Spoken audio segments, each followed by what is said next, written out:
मनुष्य दातार। धन्य धन्य जिन देव का शाद वाद नहीं चक्र, जिसे साधने से मिटे भविजन का भव चक्र। जिनवर का नय चक्र यह मोह तिमिर करे विनाश, वेद ज्ञान की दिव्य ज्योति में शुद्धात्मा का करे प्रकाश। एक अखंड अभेद त्रिकारी नायक ध्रुव चैतन्य स्वभाव, परम शोधने करे प्रकाशित परम पारिणामिक निज भाव। उभय नयाश्रित शिवपुर पथ पर सम्यक ज्ञान शोरथ चालक, हे प्रवीण ने चक्र चलाने में गुरु शरणागत पालक। प्रतिपादक परमार्थ तत्व का अतक है सम्यक व्यवहार, किंतु निषेध शो निश्चय से है भेद ज्ञान का यही प्रकार। द्रव्यार्थिक परियार्थिक नहीं कहे यथार्थ पदार्थ स्वभाव, नित्यानित्य भेद भेद में एकानिक चिदानंद भाव। शाद वाद में जिन वाणी ले नय विरोध का करे शमन, जो अनादि अक्षुण चिदात्म लखे मोह का करे वमन। नई पक्षों से मुक्त हुए जो निज स्वरूप में गुप्त रहे, निर्विकल्प हो शांत चित वे ही अमृत साक्षात पिए।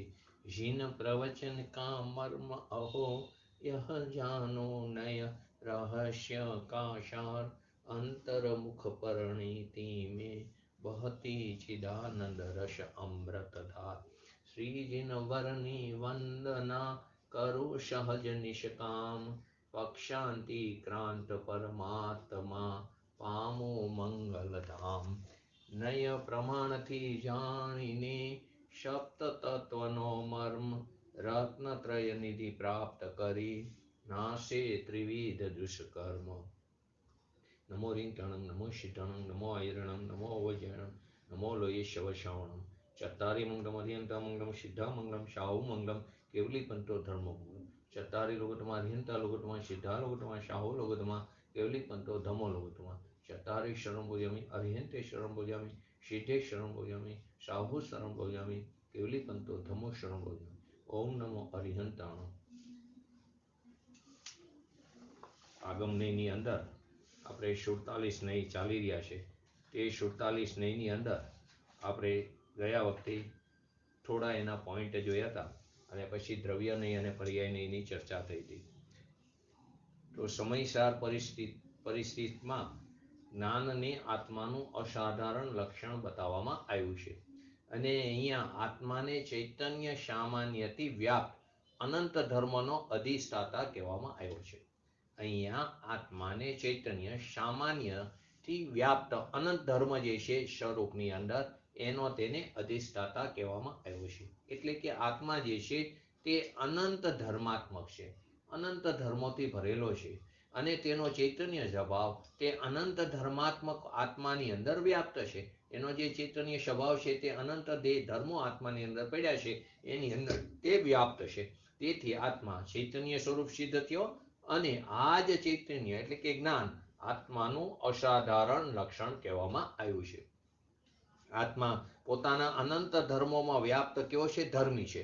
અનંત ધર્મોમાં વ્યાપ્ત એવો આત્માને ધર્મી કીધો અને શ્રુત જ્ઞાન પોતાના અંશભૂત શ્રુત જ્ઞાન છે પોતાના અંશભૂત અનંત નયોમાં વ્યક્ત પ્રમાણરૂપ છે. જે શ્રુત જ્ઞાન જે છે તે પોતાના અંશભૂત જે અનંત નયો છે તેની અંદર વ્યાપ્ત પ્રમાણરૂપ છે અને નયો દ્વારા એક ધર્મને જાણવામાં આવે છે. નય દ્વારા એક ધર્મને એ વિષય બનાવે છે અને શ્રુત જ્ઞાન જે છે તે પ્રમાણપૂર્વક સ્વાનુભવથી અનંત ધર્માત્મક આત્માને તે અનુભૂતિ કરે છે અથવા તો તે જાણવામાં આવે છે. ત્રીજો પોઈન્ટ હતો કે 47 શક્તિઓનું સ્વરૂપ માત્ર આત્માની પૂર્ણ નિર્મળ પર્યાયથી સમજાવવામાં આવ્યું છે. જ્યાં 47 શક્તિનું સ્વરૂપ આત્માની નિર્મળ પર્યાયથી સમજાવવામાં આવ્યું છે, ત્યારે 47 નયોના અંતર્ગત આત્માની અંદર જે 47 ધર્મો આત્માના જે 47 ધર્મો જે છે તેને વિકારી અને અવિકારી બધી સમષ્ટ પર્યાયથી સમજાવવામાં આવી છે. એવા 47 નયો તેની વાત આપણે વિગતવાર સ્ટાર્ટ કરી હતી. એમાં સૌથી પહેલા આપણે દ્રવ્યનય અને પર્યાયનય જોયું હતું. તો દ્રવ્યનય જે છે તેનું એક્ઝામ્પલ આપણે પટની એક્ઝામ્પલથી લીધું હતું કે તે અનંત ધર્માત્મક આત્મદ્રવ્ય જે છે તે દ્રવ્યનયની અપેક્ષાએ દ્રવ્યનયથી તે કેવું છે, પટ માત્રની જેમ ચિહ્ન માત્ર છે. અનંત ધર્માત્મક જે આત્મદ્રવ્ય છે કે જે અનંત ધર્મોથી ભરેલું જે છે તે દ્રવ્યનયથી પટ માત્રની જેમ કેવું છે, માત્ર ચિહ્ન માત્ર છે. અને પર્યાયનયથી તે તંતુ માત્રની જેમ દર્શન જ્ઞાન ચારિત્રમય છે, જેની આપણે વિગતવાર વાત કરી હતી. તેની અંદર આપણે અભેદ અનુભૂતિ, દ્રવ્યાર્થિક અથવા શુદ્ધ નયનો વિષય, દ્રવ્યનયનો વિષય, અનંત રીતે અભેદની વાત સમજ્યા હતા. છેલ્લે અવિકલ્પ નયમાં વિષયમાં પણ અભેદની વાત આવે છે. અભેદના અનેક અર્થ થાય છે, તો જ્યાં જે રીતે અભેદનો અર્થ સમજવો તે રીતે જ્યાં બતાવ્યો હોય તે રીતે તેને સમજવો જરૂરી છે. હવે વાત આપણે અસ્તિત્વની, નાસ્તિત્વની અને અસ્તિત્વ નાસ્તિત્વની આ ત્રણ વસ્તુને સાથે સમજી રહ્યા છીએ. અસ્તિત્વની, નાસ્તિત્વની અને અસ્તિત્વ નાસ્તિત્વની. તો પહેલી વસ્તુ સ્વચતુષ્ય, પરચતુષ્ય અને સ્વપર ચતુષ્ય. ફરીવાર સ્વચતુષ્ય, પરચતુષ્ય અને સ્વપર ચતુષ્ય એ અપેક્ષાથી અસ્તિત્વની, નાસ્તિત્વની અને અસ્તિત્વ નાસ્તિત્વની સમજી છે. બીજી રીતે કહી તો દ્રવ્ય, ક્ષેત્ર, કાર અને ભાવ તેની અપેક્ષાએ આપણે આ નયને સમજી રહ્યા છીએ. તો જે આત્મદ્રવ્ય છે તે અસ્તિત્વ નયથી તે લોમય, બીજું દોરી અને ધનુષના મધ્યમાં સ્થિત, ત્રીજું સંધાણ દશામાં રહેતું, ચોથું લક્ષ્યોન્મુખ બાણની જેમ સ્વદ્રવ્ય, ક્ષેત્ર, કાર, ભાવની અપેક્ષાએ તે અસ્થિવાળો કીધો. તેને તે અપેક્ષાએ કેવો કીધો? અસ્થિવાળો કીધો.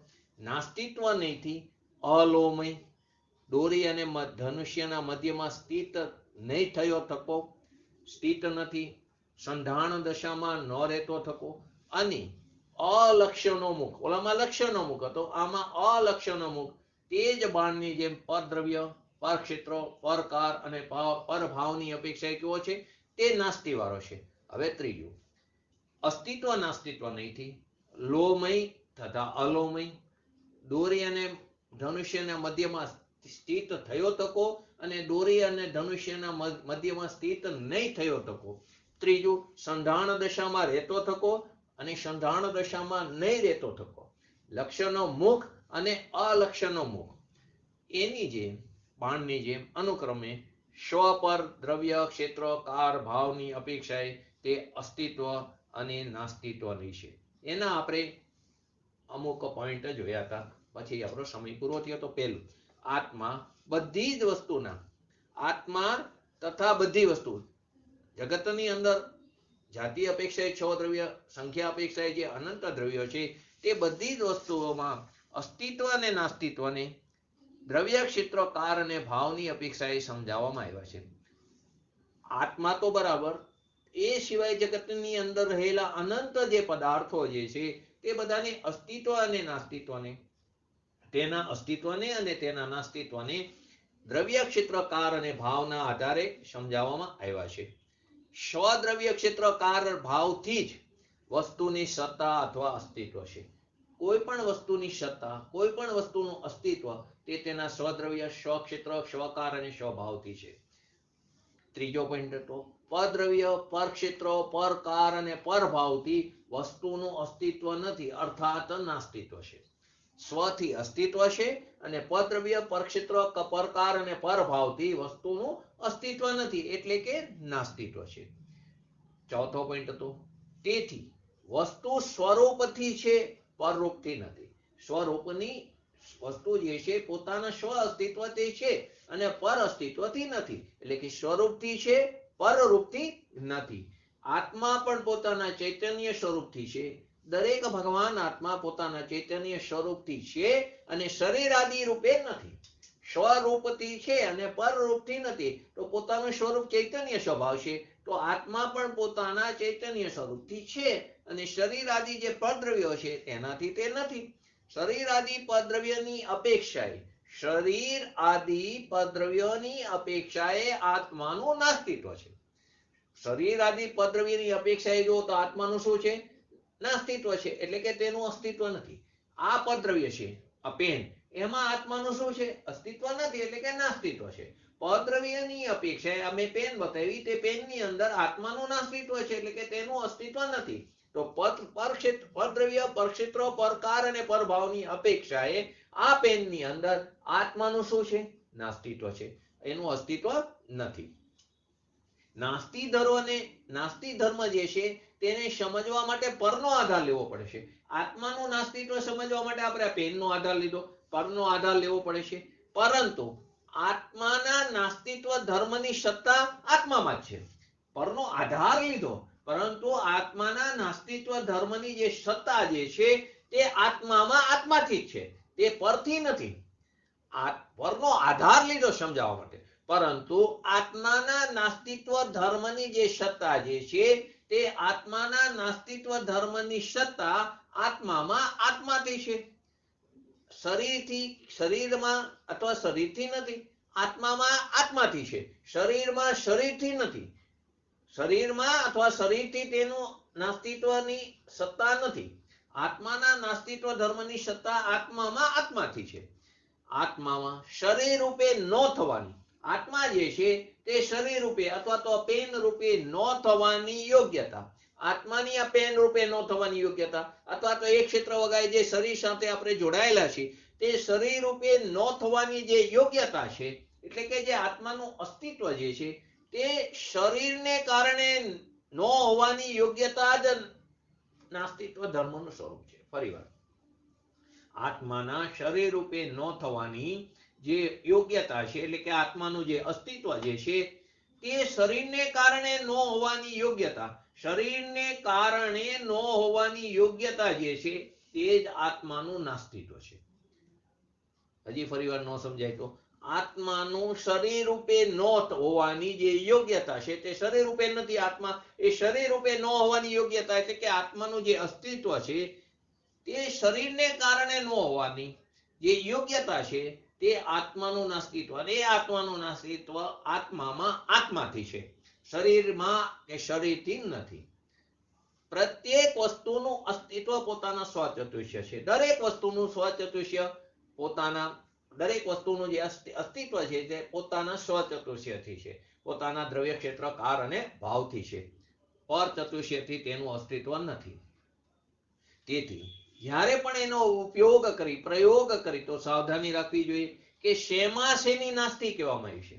જ્યારે પણ એનો પ્રયોગ કરી અસ્તિત્વનો કે નાસ્તિત્વનો, તો ખાસ ધ્યાન રાખવું પડે શેમાં શેની નાસ્તિ કહેવામાં આવી છે. શરીરની અપેક્ષાએ આત્માનું નાસ્તિત્વ છે. શરીરની અપેક્ષાએ, પેનની અપેક્ષાએ આત્માનું નાસ્તિત્વ છે. એ કોનો ધર્મ થયો નાસ્તિત્વ ધર્મ? પેનનો કે પેન કે શરીરનો કે આત્માનો? ફરીવાર, શરીરની અપેક્ષાએ આત્માનું નાસ્તિત્વ, તે કોનો ધર્મ થયો નાસ્તિત્વ ધર્મ? શરીરનો પણ એક નાસ્તિત્વ ધર્મ છે, એ પણ એક પદાર્થ છે, અને આત્મા પણ એક પદાર્થ છે. તો કોનો નાસ્તિત્વ ધર્મ થયો? બોલો. શરીરની અપેક્ષાએ આત્માનું નાસ્તિત્વ, તે કોનો ધર્મ થયો? આત્માનું નાસ્તિત્વ થયું. શરીરની અપેક્ષાએ આત્માનું, શરીરની અપેક્ષાએ આત્માનું જે નાસ્તિત્વ છે તે આત્માનો નાસ્તિત્વ ધર્મ છે. અને આત્માની અપેક્ષાએ શરીરનું નાસ્તિત્વ, આત્માની અપેક્ષા લો અને એમાં શરીરનું જે નાસ્તિત્વ છે એ શરીરના નાસ્તિત્વ ધર્મની યોગ્યતા છે.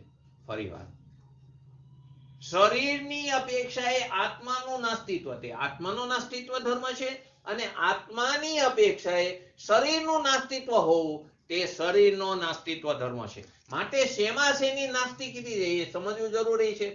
દરેક વસ્તુનું જે અસ્તિત્વ છે તે પોતાના સ્વચતુષ્યથી છે, પરચતુષ્યથી નથી. માટે શરીરની અપેક્ષાએ આત્માનું નાસ્તિત્વ તે પોતાના કારણે પોતાથી છે, તો તે આત્માનો નાસ્તિત્વ ધર્મ છે. અને આત્માની અપેક્ષાએ શરીરનું નાસ્તિત્વ, તે ખરેખર શરીરનું નાસ્તિત્વ તો શરીરમાં શરીરથી છે, તો તે શરીરનો નાસ્તિત્વ ધર્મ કહેવામાં આવ્યો. અસ્તિત્વ ધર્મની અંદર વસ્તુનું સત્તાનું બોધ એનું જ્ઞાન થાય છે. અસ્તિત્વ ધર્મથી શું થાય? વસ્તુનું જે સત્તા છે, એની જે હયાતી છે, તેનો સ્વીકાર એટલે કે એનો બોધ થાય છે. અને નાસ્તિત્વ ધર્મથી શું થાય છે? તો નાસ્તિત્વ ધર્મથી વસ્તુની અસત્તા એટલે કે તેની પરથી ભિન્નતા. અસત્તા એટલે પોતાના અસ્તિત્વની વાત નથી, તેની પરથી ભિન્નતા. નાસ્તિત્વ ધર્મથી જે રીતે અસ્તિત્વ ધર્મથી વસ્તુની સત્તાનો બોધ એટલે કે તેનું જ્ઞાન થાય છે, એનો સ્વીકાર થાય છે. તો નાસ્તિત્વ ધર્મથી વસ્તુની અસત્તા કીધી. અસત્તા એટલે એના અસ્તિત્વની વાત નથી. વસ્તુની અસત્તા એટલે પરમાં તેની અસત્તા, પરમાં તેનું નાસ્તિત્વ.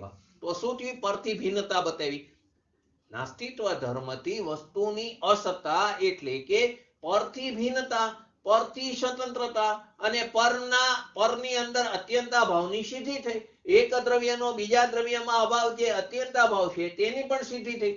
ફરીવાર અસ્તિત્વ ધર્મથી વસ્તુની સત્તાનું જ્ઞાન થાય છે અને નાસ્તિત્વ ધર્મથી વસ્તુની અસત્તા કીધી. વસ્તુની અસત્તા એટલે એના અસ્તિત્વ નથી એમ નહીં, પરંતુ તેમાં પરમાં એની અસત્તા છે. તો વસ્તુની અસત્તા એટલે કે પરથી ભિન્નતા, એની સ્વતંત્રતા સિદ્ધ થઈ અને પર સાથેનું એનું અત્યંતા અભાવની પણ સિદ્ધિ થઈ. આ નાસ્તિત્વ ધર્મથી.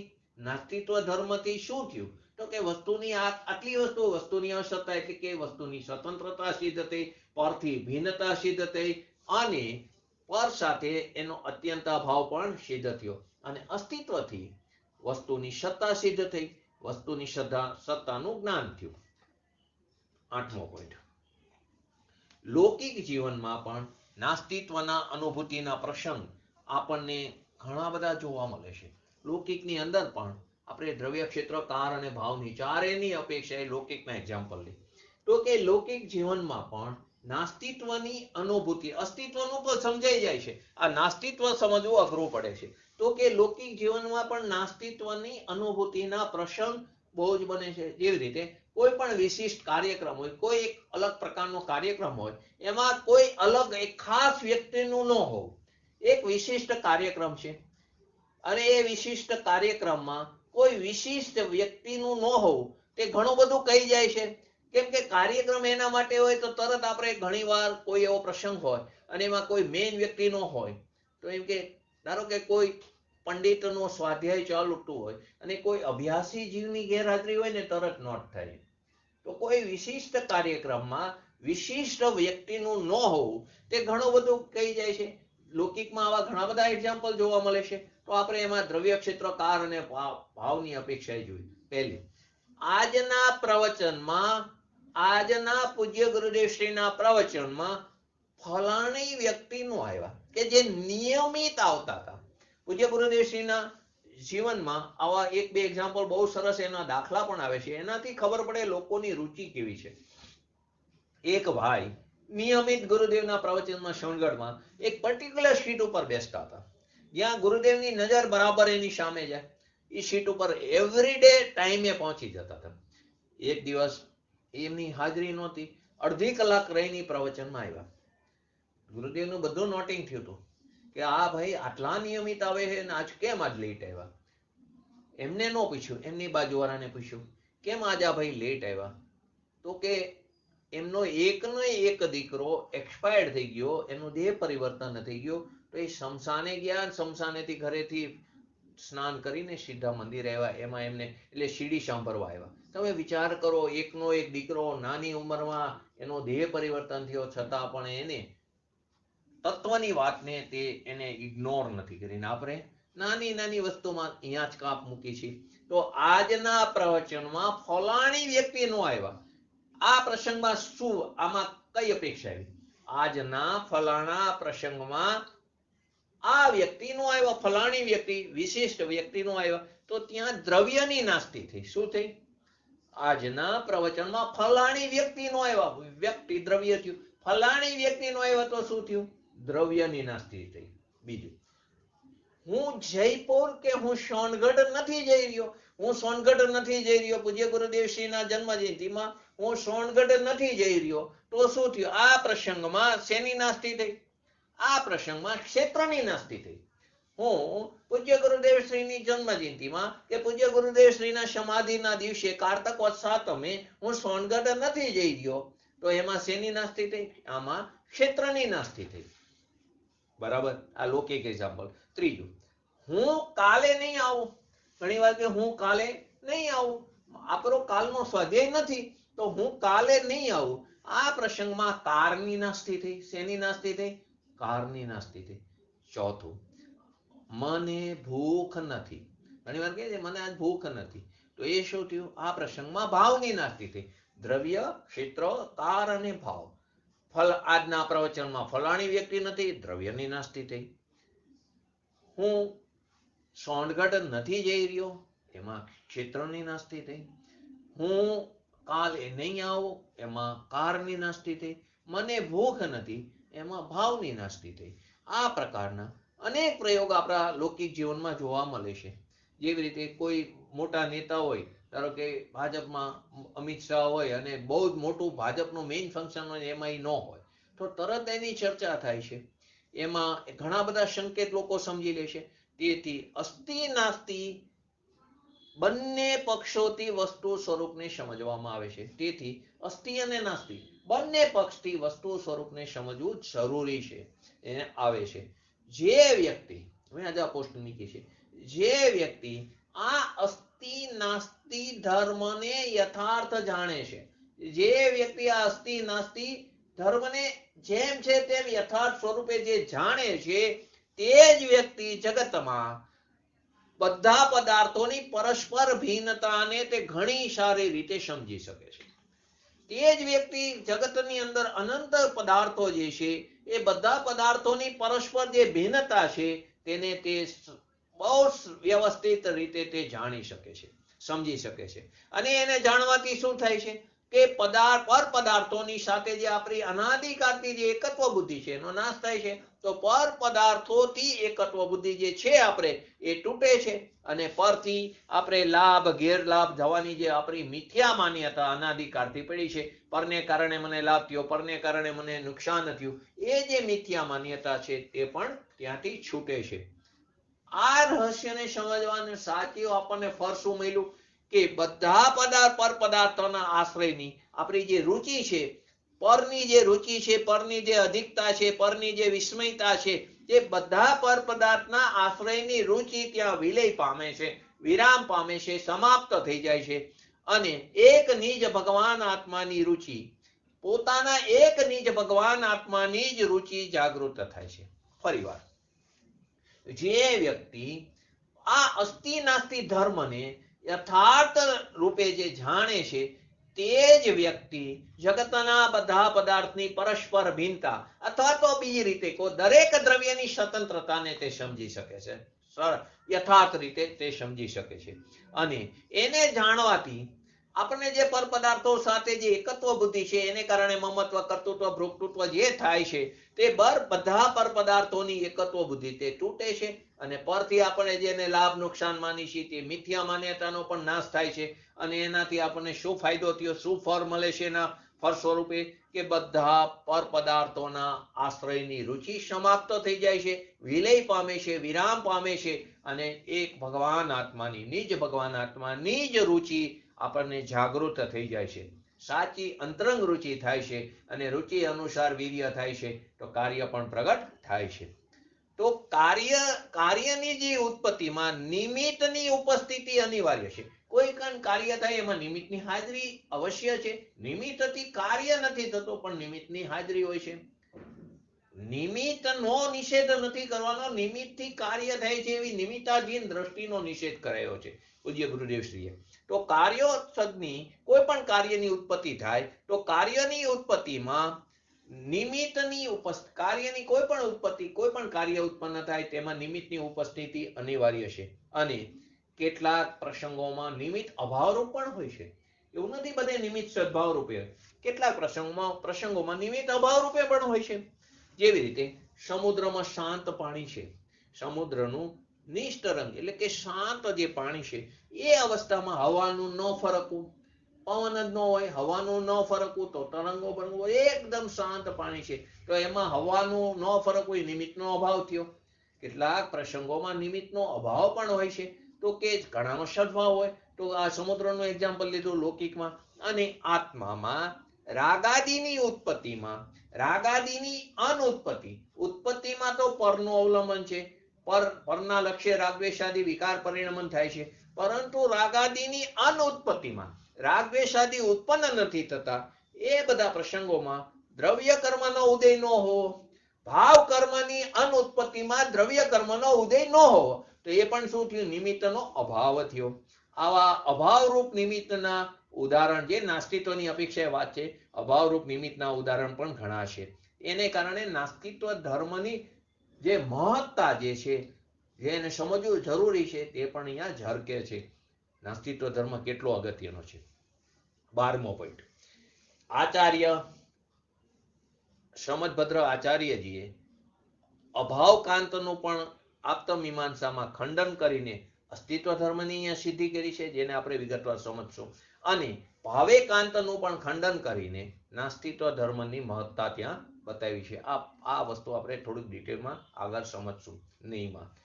13મો પોઈન્ટ, અસ્તિત્વ નાસ્તિત્વ ધર્મની વ્યાખ્યા બે રીતે કરી શકાય છે. હવે ત્રીજું જે છેલ્લો છે ને, અસ્તિત્વ નાસ્તિત્વ, એ અસ્તિત્વ નાસ્તિત્વ ધર્મની વ્યાખ્યા બે રીતે કરી શકાય છે. બંને ધર્મોનું સ્વરૂપ અનુક્રમે કથન કરવામાં આવી શકે, અનુક્રમે એક સાથે અનુક્રમે કથન કરવામાં આવી શકે છે. બીજું, બંને વિરોધી ધર્મ અવિરોધ રૂપે એક સાથે રહી શકે છે. બંને વિરોધી ધર્મ છે, છતાં બંને એક સાથે રહી શકે છે.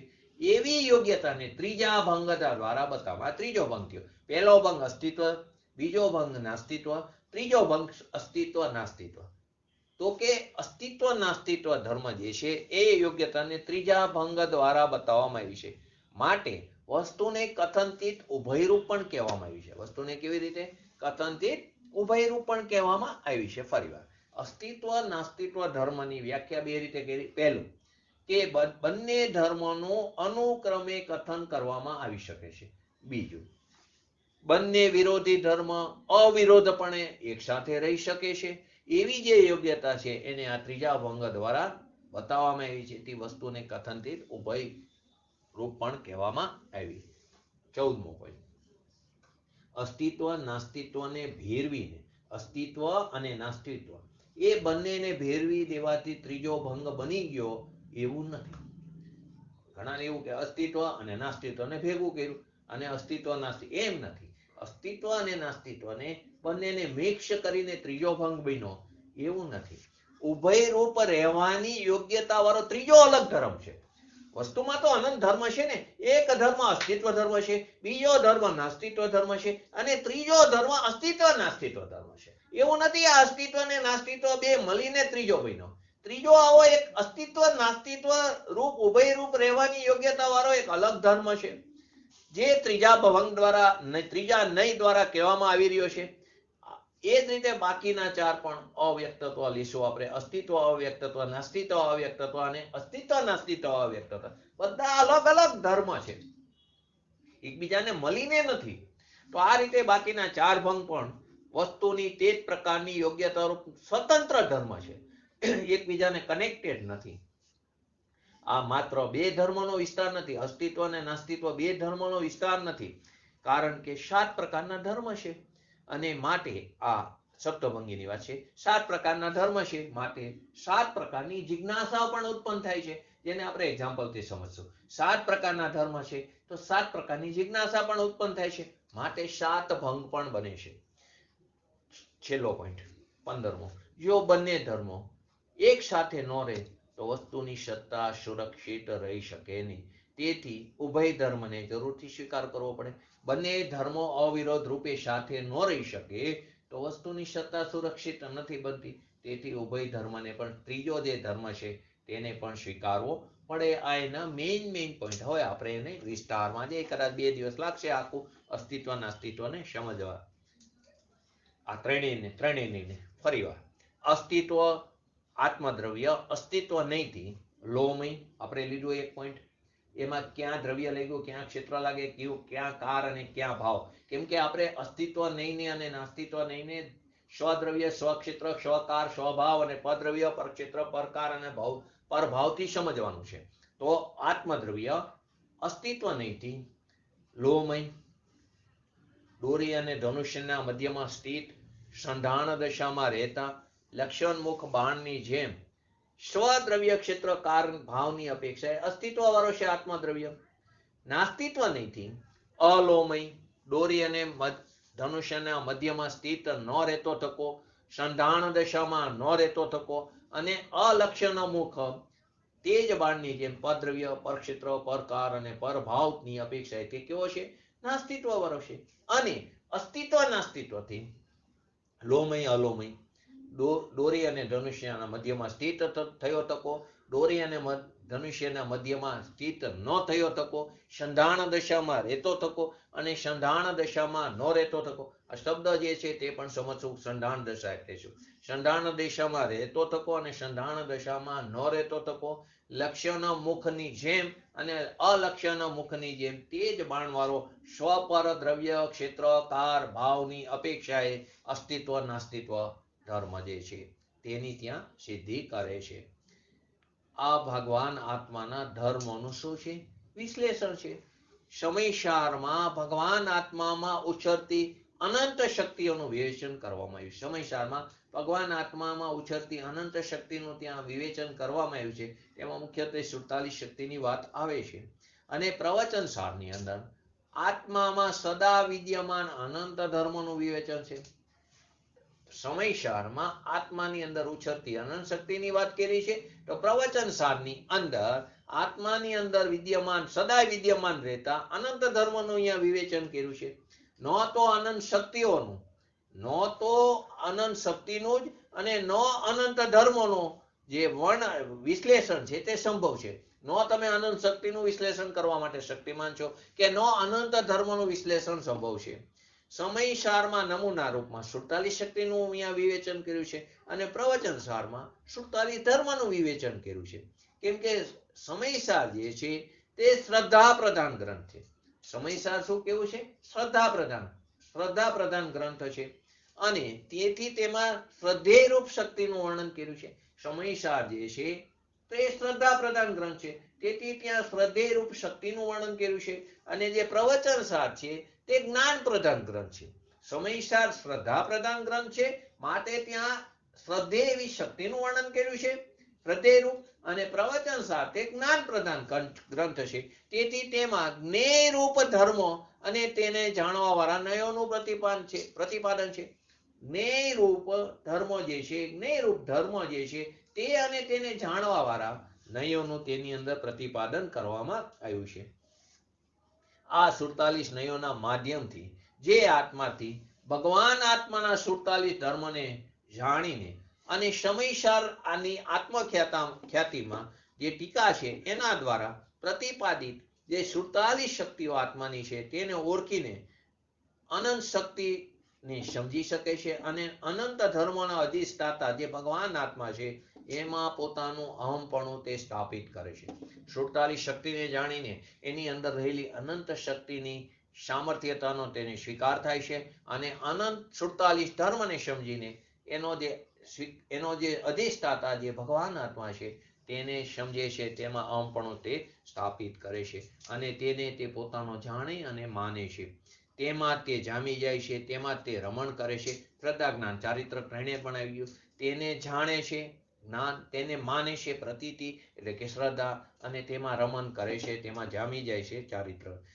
તે એને 4 ઘાતી કર્મનો તે નાશ કરીને 47 પ્રકૃતિનો અનંત જે સ્વચતુષ્ય જે છે તે પ્રગટ કરે છે, એટલે કે આર્યન દશાને પ્રાપ્ત કરે છે. અનંત દર્શન, અનંત જ્ઞાન, અનંત વીર્ય અને અનંત સુખ એવું દશાને તે પ્રગટ કરે છે. એ અનંત ધર્મનો અધિષ્ઠાતા જે ભગવાન આત્મા છે એનું આરાધના અવશ્ય કરવું જરૂરી છે. ભગવાન આત્મામાં વિદ્યમાન અનંત ધર્મોની અંદર એક અસ્તિત્વ નામક ધર્મ પણ છે. અનંત ધર્મ છે, એમાં એક અસ્તિત્વ નામકનો પણ એક ધર્મ છે અને જે ભગવાન આત્માના અસ્તિત્વને ટકાવી રાખે છે. ભગવાન આત્માના અનંત ધર્મમાં એક અસ્તિત્વ નામનો ધર્મ છે જેને કારણે ભગવાન આત્મા ટકી રહે છે, જે એને ટકાવી રાખે છે. અસ્તિત્વ નામક ધર્મને કારણે જ ભગવાન આત્મા સત્તા સ્વરૂપ છે. અસ્તિત્વ નામક ધર્મને કારણે ભગવાન આત્માની અસ્તિત્વ છે, હયાતી છે, સત્તા સ્વરૂપ છે. આ અસ્તિત્વ નામક ધર્મ એકલા ભગવાન આત્મામાં નહીં, જગતના અનંત પદાર્થોમાં છે, છ દ્રવ્યોમાં છે. અસ્તિત્વ નામનો ધર્મ એકલો ભગવાન આત્મામાં નથી, બધા પદાર્થમાં છે. અને બધા પદાર્થો પોતપોતાના અસ્તિત્વ ધર્મને કારણે છે.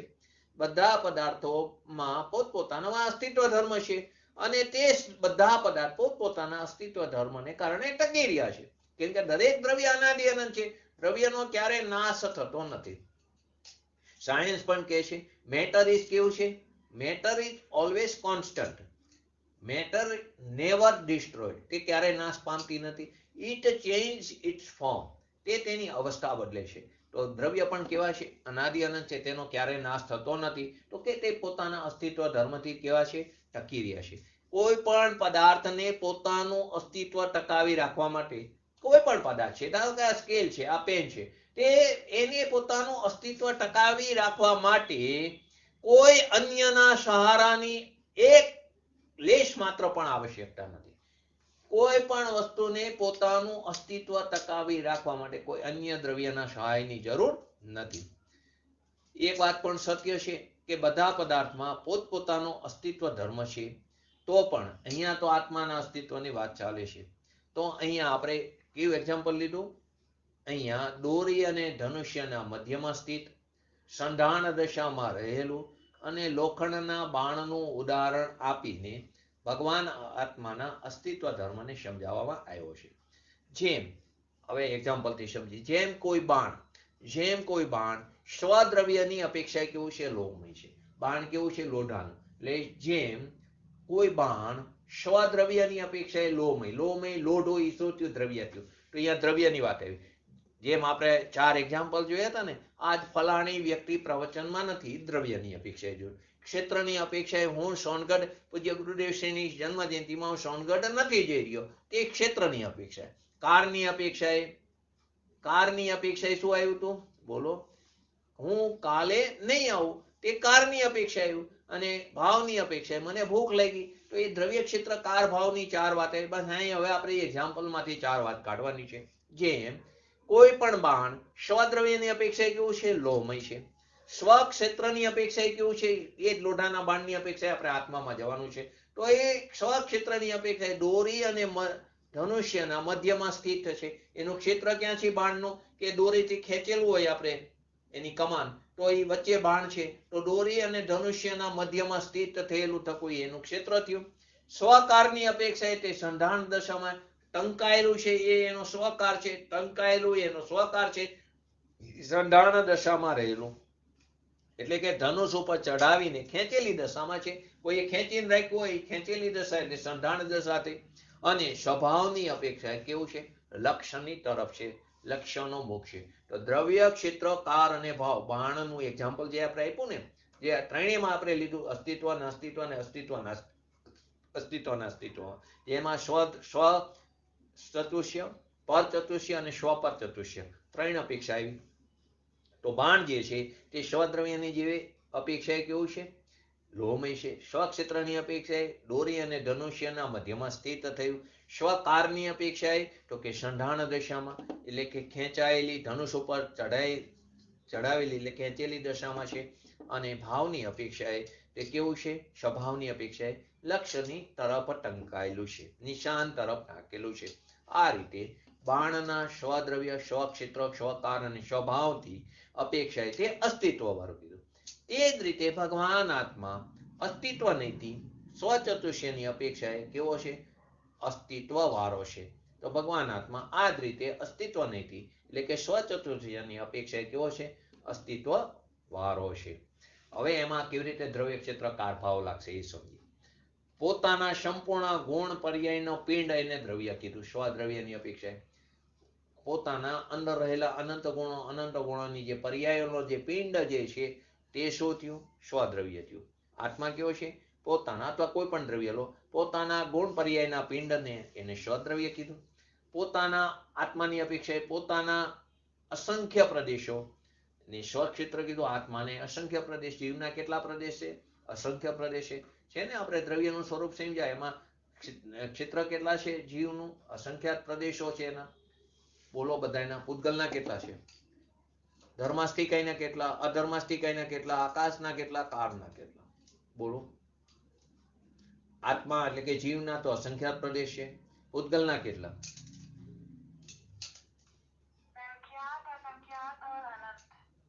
નહીં નહીં, બોલો. થોડો ફરક છે, બોલો. શબ્દોમાં ફરક પડે, બોલો.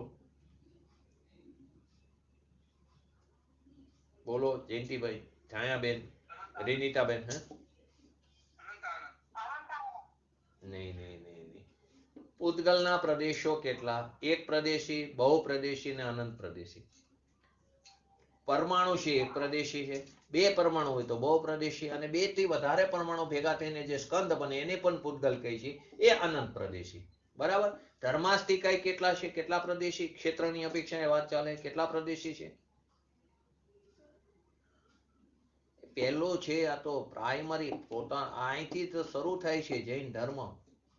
બોલો. દ્રવ્ય ગુણ પર્યાય તો સમજવું જરૂરી છે.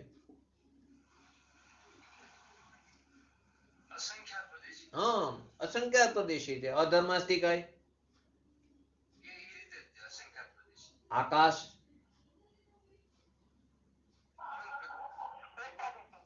હે આકાશ અનંત પ્રદેશી. આકાશ અનંત પ્રદેશી છે.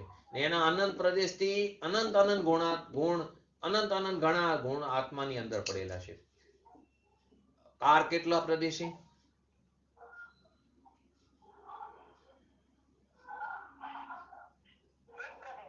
કાર એક પ્રદેશી. બસ આ રીતે છે. તો અહીં તો આપણે આત્માની વાત છે. પહેલું તો દ્રવ્યની અપેક્ષાએ પોતાના ગુણ પર્યાયના પિંડને સ્વદ્રવ્ય કીધું. પોતાના અસંખ્યાત જે પ્રદેશ છે, પોતાના અસંખ્ય આત્મા પ્રદેશ, એને શું કીધું? સ્વક્ષેત્ર કીધું. હવે એમાં સ્વકાર શું આવશે? બોલો. આત્મામાં અથવા તો કોઈ પણ દ્રવ્ય લો, શું આવશે સ્વકાર? બોલો. પોતાની વર્તમાન જે અવસ્થા જે છે, જ્યાં કાર્ય થઈ રહ્યું છે, પોતાની વર્તમાન અવસ્થાને શું કહેવાય? સ્વકાર કીધો. પોતાની વર્તમાન અવસ્થા, એમાં ગમે હોય, વિકારી અવસ્થા હોય કે કંઈ પણ હોય, નિર્વિકારી હોય, પોતાની વર્તમાન જે અવસ્થા છે એને શું કીધું? એનો સ્વકાર થયો. પ્રત્યેક ગુણની તત્સમયની પર્યાયની તરફ ઝૂકેલું, પોતાની તત્સમયની વર્તમાન પર્યાયની જે યોગ્યતા છે એની તરફ ઝૂકેલા ત્રિકારી શક્તિ રૂપ ગુણ રૂપ ભાવને સ્વભાવ કહેવામાં આવ્યો. પ્રત્યેક ગુણની તત્સમયની પર્યાય તરફ ઝૂકેલા ત્રિકારી શક્તિ રૂપ ગુણ રૂપ જે ભાવ છે એને સ્વભાવ કહેવામાં આવ્યો. તો દ્રવ્ય, ક્ષેત્ર, કાર અને ભાવ. આપણે જે બાણનું એક્ઝામ્પલ લીધું એમાં દ્રવ્ય જોયું, ક્ષેત્ર જોયું, કાર જોયું અને ભાવ જોયું. કેમ કે અસ્તિત્વ ધર્મ સ્વચતુષ્યથી તે અસ્તિત્વ નહીંથી આપણે એને સમજવા માટે એને અસ્તિત્વ ધર્મને સમજ્યા. તો કે કેવી રીતે? કે સ્વચતુષ્યની અપેક્ષાએ તે અસ્તિત્વ છે અને પચતુષ્યની અપેક્ષાએ તેનું નાસ્તિત્વ છે. સ્વપર ચતુષ્યની અપેક્ષાએ અસ્તિત્વ નાસ્તિત્વ છે. તો એમાં આપણે એનું દ્રવ્ય, ક્ષેત્ર, કાર અને ભાવ જોયો. તો દ્રવ્ય જે છે તે દ્રવ્ય ગુણ પર્યાય સ્વરૂપ, ક્ષેત્ર એનો પ્રદેશ થયો, કારમાં પર્યાય થઈ, અને ભાવમાં ગુણ, ધર્મ લો, સ્વભાવ લો, શક્તિઓ લો. ગુણ લો, ધર્મ લો, શક્તિ લો, સ્વભાવ લો, એ બધો એનો શું થયો? ભાવ. દ્રવ્ય, ક્ષેત્ર, કાર અને ભાવ. જેમ લોમયપણું જે તીર જે છે એ એનું સ્વદ્રવ્ય થયું. લોધાનું તીર એ એનું શું થયું? સ્વદ્રવ્ય થયું. તેમ ગુણ પર્યાયમય વાળું ભગવાન આત્માનું સ્વદ્રવ્ય છે. જેમ લોમય જે તીર છે, આપણે એક્ઝામ્પલ થી સમજ્યા, આત્મા ઉપર ગયા, જેમ લોમયપણું તીરનું સ્વદ્રવ્ય છે, હવે આત્મામાં તો ગુણ પર્યાયમયપણું જે ભગવાન આત્મા જે છે તે ભગવાન આત્માનું સ્વદ્રવ્ય થયું. જેમ દોરી અને ધનુષ્યની મધ્યમાં સ્થિત થયું ટકું તીરનો આકાર જે છે તે તીરનું સ્વક્ષેત્ર થયું. એમ જ પોતાના જે અસંખ્યાત પ્રદેશમાં ભગવાન આત્મા રહે છે, ભગવાન આત્માનું ક્ષેત્ર કેટલું? કે અસંખ્યાત પ્રદેશમાં રહે છે. પોતાના જ અસંખ્યાત પ્રદેશમાં રહે એનું ક્ષેત્ર થયું. એ જે અસંખ્યાત પ્રદેશ એનું સ્વક્ષેત્ર થયું. જેમ લક્ષ્યના સન્મુખ સંધાનકૃત અવસ્થામાં સંધાન દશામાં રહેલો સંધાનકૃત ખેંચાયેલું, ધનુષ્યથી ખેંચાયેલું જે તીર છે એ એનો સ્વકાર છે. તેમ વર્તમાન જે અવસ્થામાં આત્મા વિદ્યમાન છે, જે એની વર્તમાન અવસ્થા છે, જે હર સમય નવી નવી પર્યાય ઉત્પન્ન થાય છે, એની જે વર્તમાન અવસ્થા છે એની અંદર આત્મા વિદ્યમાન છે, એનો સ્વકાર થયો. અને તે જ રીતે જે નિશાનની સન્મુખ, લક્ષ્યનો મુખ, એનો ભાવ થયો, સ્વભાવ થયો. લક્ષ્ય તરફ ટંકાયેલું તીર, તો તે નિશાનની સન્મુખ રહેવા વાળો જે તીરનો જે ભાવ છે એનો સ્વભાવ છે. તેવી રીતે સમય સમયની પર્યાય રૂપે પરિણમિત હોવાની શક્તિ રૂપે, સમયે સમયે જે પર્યાય જે છે તે રૂપે પરિણમિત થવાની શક્તિ રૂપ જે ભાવ છે એ આત્માનો શું થયો? સ્વભાવ થયો. આમ આત્મા પોતાના ગુણ પર્યાયોના પિંડ રૂપ સદ્રવ્યથી, પોતાના અસંખ્યાત પ્રદેશી સ્વક્ષેત્રથી, વર્તમાન વર્તી પર્યાય રૂપ સ્વકારથી અને શક્તિ રૂપ સ્વભાવથી, ચાર વસ્તુ આવી.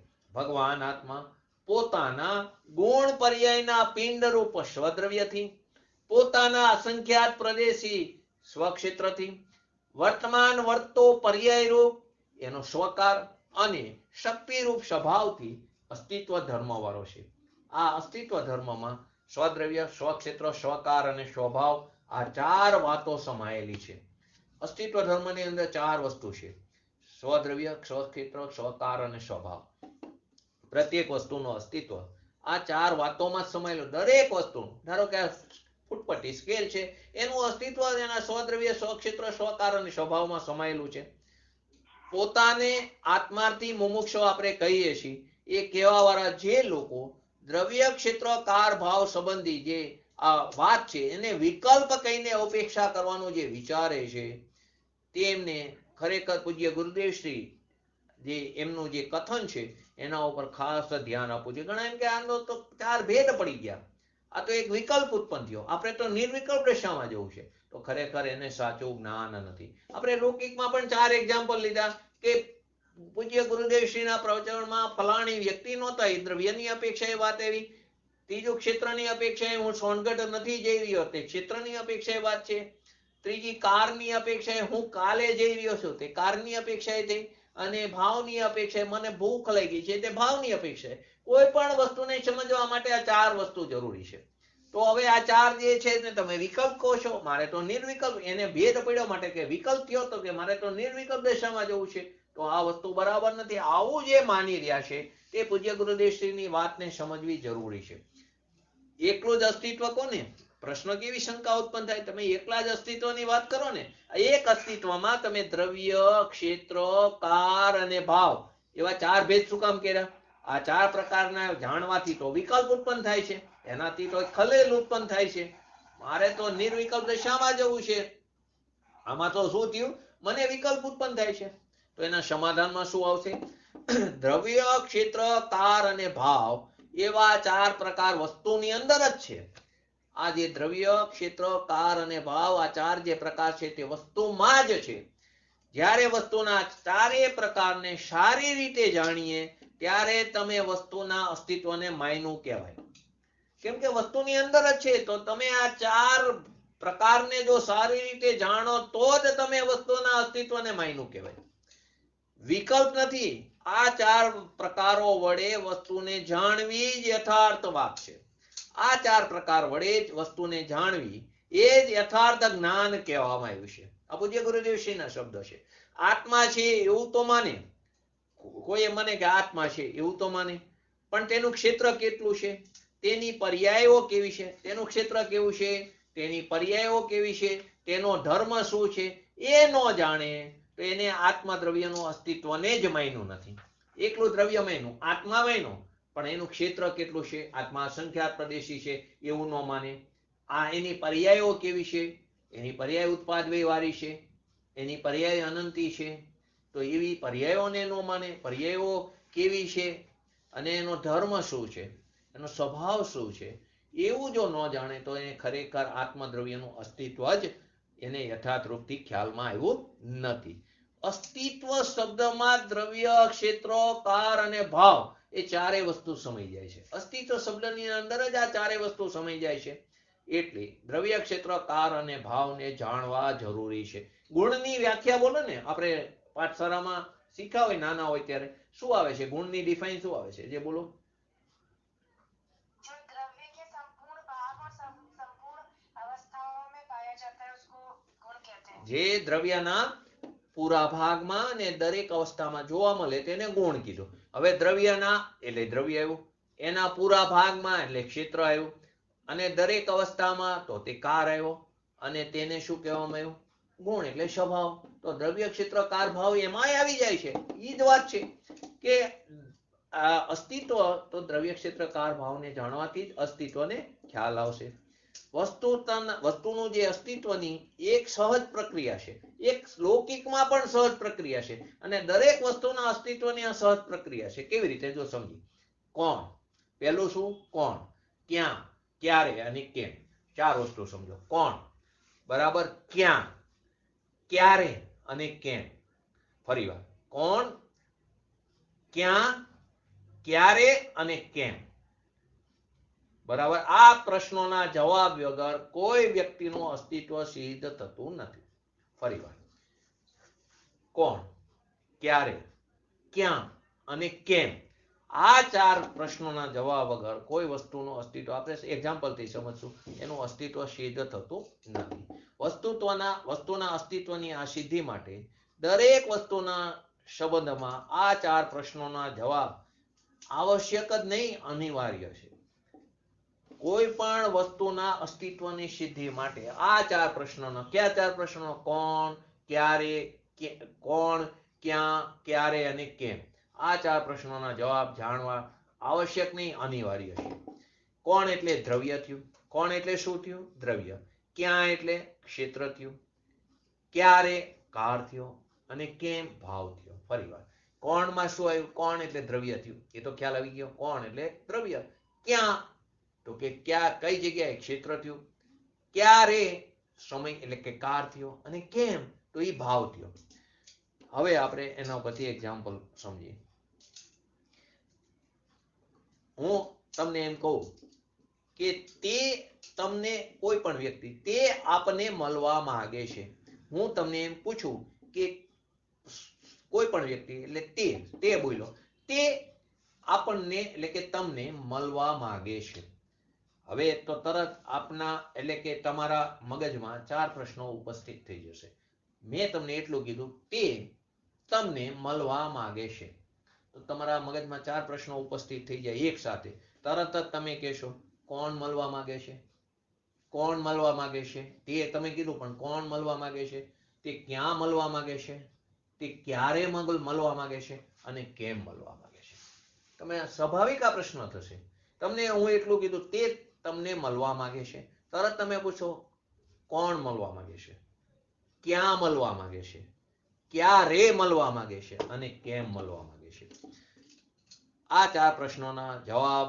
જાણ્યા વગર નો તો તમે એ પ્રશ્નોનો જવાબ આપી શકશો અને નો તમારી જિજ્ઞાસા સંતોષાશે તમે એનો પ્રશ્નનો જવાબ નહીં આપી શકો તે આપને મળવા માંગે છે તો તમે કેવી રીતે સીધી આ પડશો નહીં પડે તમે તરત પૂછશો કોણ મળવા માંગે છે ક્યાં મળવા માંગે છે ક્યારે મળવા માંગે છે અને કેમ મળવા માંગે છે એ જ્યાં સુધી નહીં જાણશો ત્યાં સુધી તમે તેના પ્રશ્નનો જવાબ નહીં આપી શકો અથવા તમારી જિજ્ઞાસા પણ સંતોષાશે નહીં માટે મળવારૂપ ક્રિયાની પૂર્ણતા એટલે એની સંપત્તા કરવા માટે આ જિજ્ઞાસાનું સમાધાન અપેક્ષિત નહીં અનિવાર્ય છે આ પ્રશ્નના જવાબો જાણ્યા વગર તમે હા પણ નહીં કહી શકો અને ના પણ નહીં કહી શકો હા ને ના કહેવા માટે આને જાણવું અત્યંત આવશ્યક છે તો હવે એને આપણે સમજીએ આગળ એને આ જવાબો જાણવા આધાર ઉપર તમે એને મળવું છે કે નથી મળવું એ નિર્ણય કરી શકશો તો એનો આપણે આગળ સમજીએ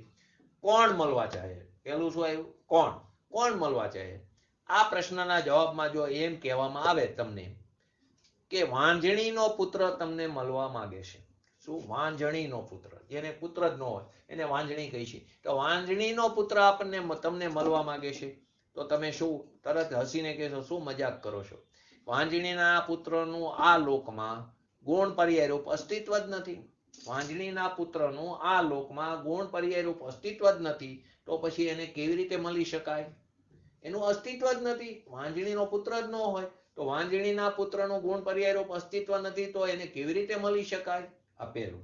બીજું, જો એમ કહેવામાં આવે કે તમને સિમંદર ભગવાન મળવા ચાહે છે, સિમંદર ભગવાન મળવા ચાહે છે, તો તરત તમે કહેશો તેની ગુણ પર્યાય રૂપ સત્તા તો છે સિમંદર ભગવાનની, પરંતુ આ ક્ષેત્રમાં જ્યારે તેઓ છે જ નહીં તો પછી એમને મળવું શી રીતે? ક્ષેત્રની અપેક્ષાએ સિમંદર ભગવાનની ઓલામાં તો વાંજણીના પુત્રની સત્તા જ નહોતી, એનું અસ્તિત્વ જ નહોતું દ્રવ્ય ગુણ પર્યાય રૂપે, એવું દ્રવ્ય જ નહોતું તો કેવી રીતે તમે એને મળી શકો? હવે ક્ષેત્રની વાત, સિમંદર ભગવાનની સત્તા છે, એ ગુણ પર્યાય રૂપ સત્તા છે, પરંતુ આ ક્ષેત્રમાં નથી, તે વિદેહ ક્ષેત્રમાં છે, તો આ ક્ષેત્રમાં જ્યારે તેઓ છે જ નહીં તો એમને કેવી રીતે મળી શકે છે? આ બીજું. ક્યાં? ત્રીજું, ક્યારે? કુન આચાર્ય તો ગુણ પર્યાય રૂપ વસ્તુ છે અને તે ભરત ક્ષેત્રના જ આચાર્ય હતા, તે તમને મળવા માટે ઈચ્છે છે. કુન આચાર્ય તમને મળવા માટે ઈચ્છે છે, એમની તો સત્તા પણ છે ગુણ પર્યાય રૂપે અને અસ્તિત્વ હતું એમ, અને બીજું તે આ ભરત ક્ષેત્રમાં જ હતા, આચાર્ય છે, તો તે આપને મળવા ચાહે છે. તો એમ કહેવામાં આવે ત્યારે તમે તરત એમ કહેશો આ સમયે તેઓ અહીં ક્યાં છે? એ તો હતા પરંતુ ભૂતકાળમાં, અત્યારે અહીં ક્યાં છે? અહીંયા કાળની અપેક્ષાએ આવી. અને ચોથી વાત, જો તમને એમ કહેવામાં આવે કે વડાપ્રધાન ધારો કે નરેન્દ્ર મોદી તે આપણને મળવા ચાહે છે, તો તરત તમે એમ કહેશો કે શા માટે? તેમને મારાથી શું અપેક્ષા હોઈ શકે? એમને મારાથી શું અપેક્ષા હોઈ શકે? વર્તમાનમાં એમને હું શું કામમાં આવી શકું? તો અહીંયા ભાવની વાત આવી, એ શું કામ મને મળવા માંગે? કેમ મળવા માંગે? હું તો એમને કોઈ કામમાં આવી ન શકું, તો આ ભાવની અપેક્ષા આવી. તો જેવી રીતે મળવા વાળી વ્યક્તિ, મળવાનું સ્થાન, મળવાનો સમય અને મળવાનું પ્રયોજન સ્પષ્ટ થયા વગર મળવું સંભવ થતું નથી. એનું મળવા વાળી વ્યક્તિ કોણ, મળવાનું સ્થળ ક્યાં, મળવાનો સમય અને મળવાનું પ્રયોજન એ સ્પષ્ટ થયા વગર આપણે મળવું સંભવ નથી. તેવી રીતે સ્વદ્રવ્ય, સ્વક્ષેત્ર, સ્વકાર અને સ્વભાવ એટલે કે સ્વભાવરૂપ સ્વચતુષ્ય જ્યાં સુધી સ્પષ્ટ સિદ્ધ ન થાય ત્યાં સુધી વસ્તુનું અસ્તિત્વ જ સિદ્ધ થતું નથી. તો સ્વદ્રવ્ય, સ્વક્ષેત્ર, સ્વકાર, સ્વભાવ રૂપથી સ્વચતુષ્ય એ જ ભગવાનનું અસ્તિત્વ છે. આ જ વાતને નહીંની ભાષામાં બતાવવામાં આવી છે. અસ્તિ નહીંથી ભગવાન આત્મા અસ્તિત્વ વાળો છે, નાસ્તિત્વ નહીં છે, એટલે કે સ્વચતુષ્ય છે જે ભગવાન આત્માનો અસ્તિત્વ ધર્મ છે. અને આત્માના તે અસ્તિત્વ ધર્મને એને મુખ્યતાથી અનંત ધર્માત્મક આત્માને જે વિષય બનાવનાર જે નહીં છે તેનું નામ અસ્તિત્વ નહીં કહેવામાં આવ્યું. તો આપણે આજે એક્ઝામ્પલથી ખાલી અસ્તિત્વની નાસ્તિત્વની વાત સમજ્યા, આગળ કાલે એની વિસ્તૃત વાત કરશું. તો કે કઈ વાત આવી? તો કે અસ્તિત્વ કોને કહેવામાં આવ્યું? કોની અપેક્ષાએ નાસ્તિત્વ કહેવામાં આવ્યું? આત્માને શરીરની અપેક્ષાએ નાસ્તિત્વ કીધું તો એમાં આત્માનો નાસ્તિત્વ ધર્મ થયો, આત્માની અપેક્ષાએ શરીરનું નાસ્તિત્વ, તે શરીરનો નાસ્તિત્વ ધર્મ થયો. અસ્તિત્વ નાસ્તિત્વ ધર્મ તેને અસ્તિત્વ નાસ્તિત્વને કારણે બે જોડીને નથી બન્યા, એ પણ એક અલગ પ્રકારનો ધર્મ છે, ઉભયરૂપ ધર્મ. એટલે અસ્તિત્વ ધર્મ અને નાસ્તિત્વ ધર્મ બે ભેગા મળીને અસ્તિત્વ નાસ્તિત્વ નથી, એ પણ એક અલગ ધર્મ છે.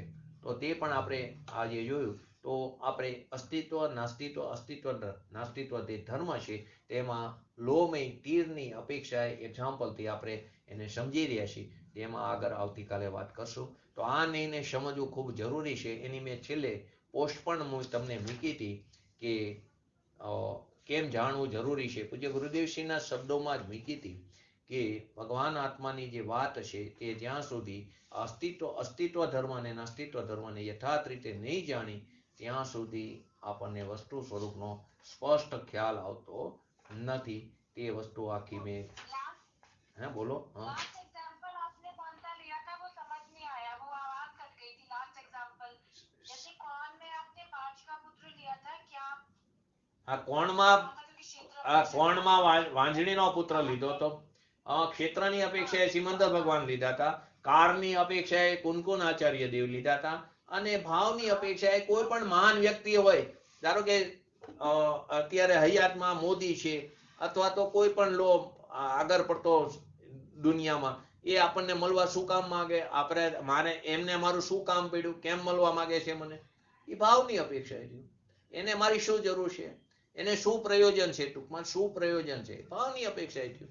તો દ્રવ્ય ક્ષેત્ર કાર અને ભાવની અપેક્ષા આ રીતે આપણે સમજ્યા છીએ. અને છેલ્લે મેં જે પોસ્ટ લખી હતી એ વસ્તુ પણ સમજવી જરૂરી છે. જે વ્યક્તિ આ અસ્તિત્વ નાસ્તિત્વ ધર્મને ઢંગથી જાણે છે તે જ વ્યક્તિ જગતના બધા પદાર્થોની પરસ્પર ભિન્નતાને જાણી શકે છે, વસ્તુની સ્વતંત્રતા સિદ્ધ થઈ શકે છે અને પદ્રવ્યથી અત્યંતા ભાવ પણ ત્યાં સિદ્ધ થાય છે. આપણે પણ આવી રીતે પદ્રવ્યથી આપણું નાસ્તિત્વ છે અને પદ્રવ્યથી આપણી ભિન્નતા છે તે સ્વરૂપને સ્પષ્ટ જાણીને દરેક દ્રવ્યની સ્વતંત્રતાને સમજીને અકર્તાપણું સિદ્ધ કરીને આપણે પણ આપણા આત્માની આપણી વિતરાગ પર્યાયની આપણા વિતરાગ સ્વભાવની પર્યાયમાં પ્રાપ્ત કરી એ દશાને પ્રગટ કરી એવી પરમ વિરલ ભાવના સાથે આજનું વ્યક્તિત્વ પૂરું કરું છું. જય જિનેન્દ્ર. બોલીએ શ્રી પંચ પરમેષ્ઠી ભગવંતોનો જય હો. બોલીએ શ્રી જીનવાણી માતનો જય હો. સ્તુતિ રહી ગઈ ઉતાવળમાં. બોલીએ શ્રી પરમ પૂજ્ય પરમ ઉપકારી સદગુરુ દેવનો જય હો. બોલીએ શ્રી પ્રસન્નમૂર્તિ ભગવતી માતનો જય હો. બોલીએ શ્રી સનાતન જૈન દિગંબર ધર્મનો જય હો. બોલો જયંતિભાઈ, સ્તુતિ બોલી જાઓ. સ્તુતિ બોલી જાઓ રહી ગઈ. જયંતિભાઈ ગોળો સ્તુતિ બોલો, કોઈ પણ જેને આવડતી હોય. મિથ્યા તમ નાશ હોય. એક જ જણ બોલજો, આવડતી હોય ક્લિયર. હા બોલો, જલ્દી બોલો.